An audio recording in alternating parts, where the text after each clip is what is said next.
In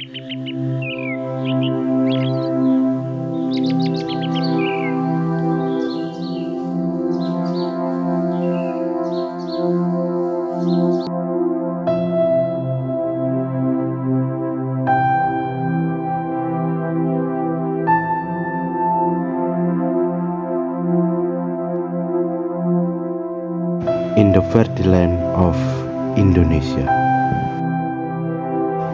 diverse ethnicity, tribes, and religion come together to create a colorful painting of life. From Aceh to Papua, every corner of this country speaks of harmony in diversity, becoming an invaluable treasure of cultural wealth. And this is Indonesia. Indonesia memiliki keberagaman yang tak ada habisnya. Dan demi untuk terwujudnya negara yang makmur, maka diperlukan adanya persatuan dan kesatuan dalam perbedaan tersebut. Dalam sejarahnya, Indonesia memiliki dinamika persatuan dan kesatuan dari zaman dulu hingga sekarang. Dan berikut adalah dinamika persatuan dan kesatuan Indonesia. Pada tanggal 17 Agustus 1945, Soekarno membacakan teks proklamasi yang dirancangnya bersama beberapa tokoh di rumah Soekarno. Setelah proklamasi selesai dibacakan, dikibarkanlah bendera merah putih yang telah dijahit oleh Ibu Fatmawati, istri dari Soekarno. Akan tetapi, Belanda kembali datang. Mereka berusaha untuk menguasai kembali Indonesia. Rakyat Indonesia pun tidak terima dan mulai melakukan perlawanan. Saat itulah perjuangan revolusi Indonesia dimulai. Sekutu termasuk Belanda membentuk suatu badan komando militer bernama AFNI.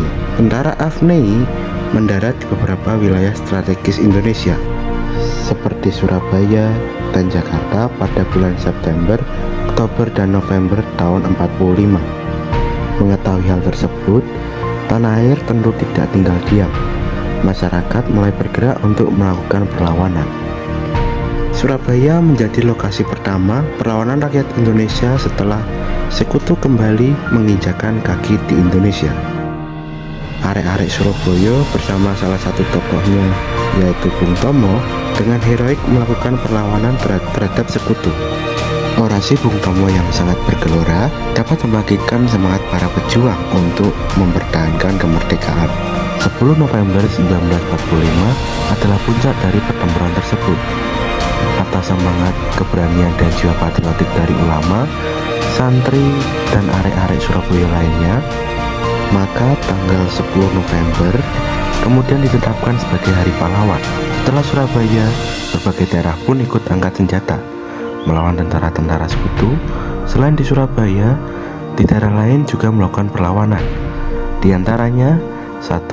Pertempuran Ambarawa, 2. Bandung Lautan Api, 3. Pertempuran Medan Area, 4. Puputan Margarana, dan 5. Perjuangan bersenjata di Sulawesi. Selain dengan fisik atau perang, juga dengan jalur diplomasi. Salah satunya adalah Konferensi Meja Bundar 2 November 1949 yang membuat Belanda mengakui kedaulatan Indonesia. Setelah di perjanjian sebelum-sebelumnya, Belanda dan sekutu terus berkhianat. Setelah ditandatanganinya Konferensi Meja Bundar, Indonesia akhirnya diakui secara de facto. Namun, bentuk negara yang diakui oleh Belanda adalah bentuk negara federal bernama Republik Indonesia Serikat. RIS disahkan di bulan Desember tahun 1950, terbentuk dari gabungan antara Indonesia dan negara-negara bagian yang tergabung dalam PFO. Namun, sedari awal pembentukan RIS bagi mayoritas masyarakat Indonesia, dianggap tidak sesuai dengan cita-cita awal sebagai sebuah negara bersatu, serta dianggap sebagai warisan kolonial Belanda yang berpotensi untuk memecah belah bangsa Indonesia.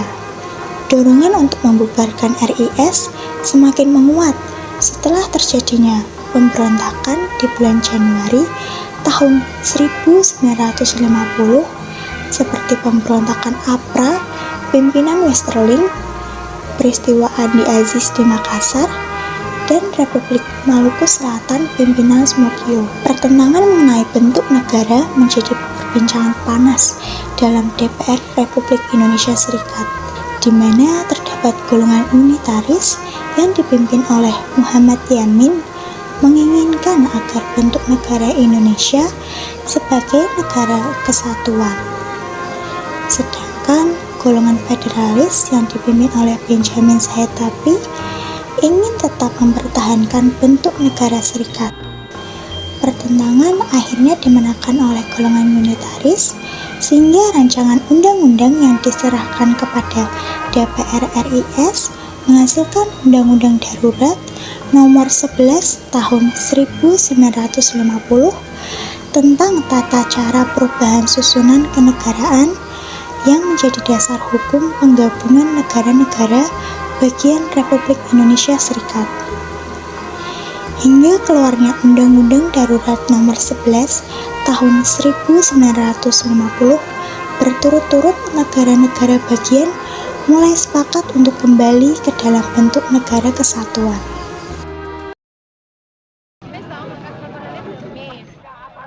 Yang selama ini telah memprovokasi kita. Semua yang menindas mereka akan ditunggangi.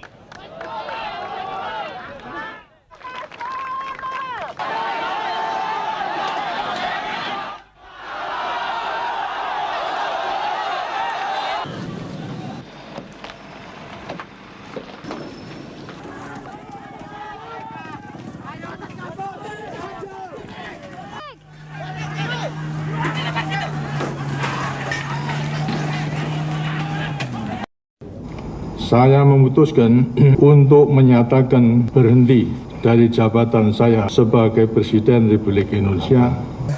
Berkumpul para wartawan, cetak.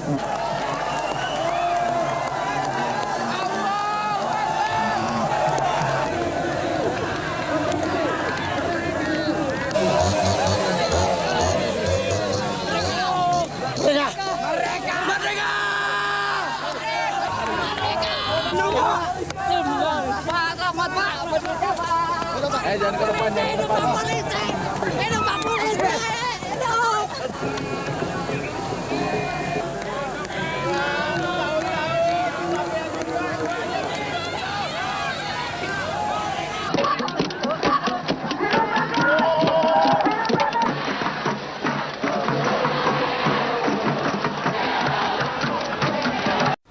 Peringatan 26 tahun berakhirnya rezim Orde Baru akan jatuh pada bulan Mei tahun ini. Mungkin sebagian dari kita masih merindukan pemerintahan Orde Baru. Namun generasi milenial seperti kita tidak banyak tahu tentang zaman ini. Pasti kalian pernah mendengar tentang G30 SPKI. PKI memang menjadi pelajaran dalam sejarah negara ini.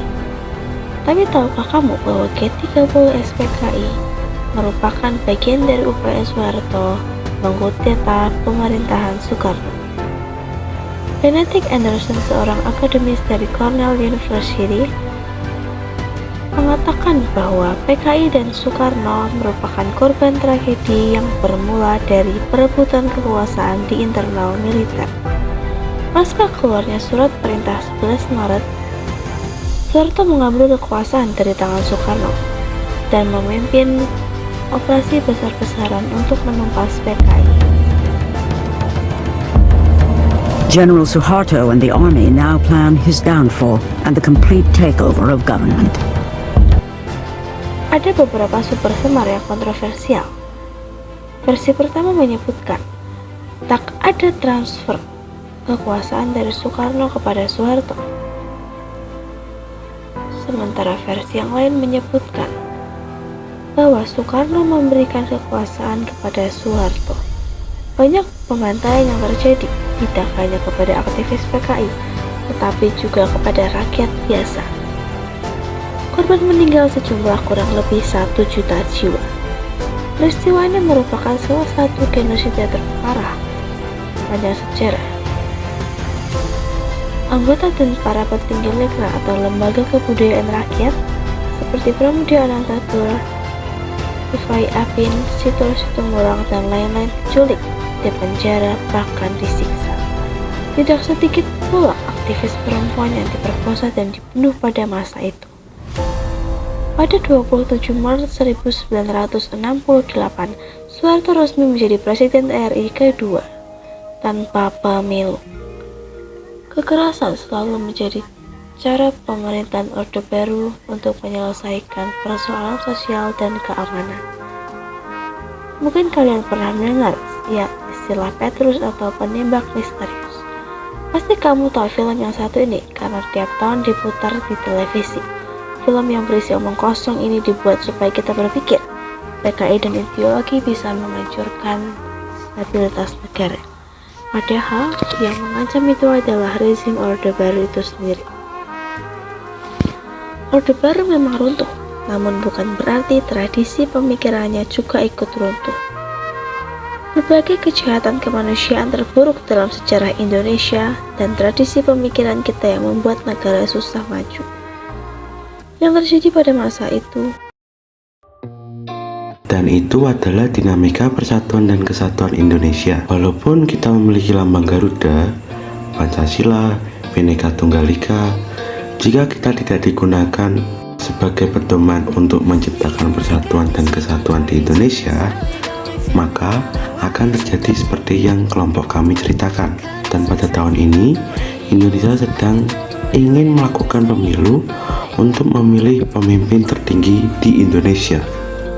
Besar harapannya, pemimpin yang kita pilih baik si yang menyalahkan angin, si gemoy, dan si paling dapat memperkuat persatuan dan kesatuan agar rakyat Indonesia tentram dan dapat senyum.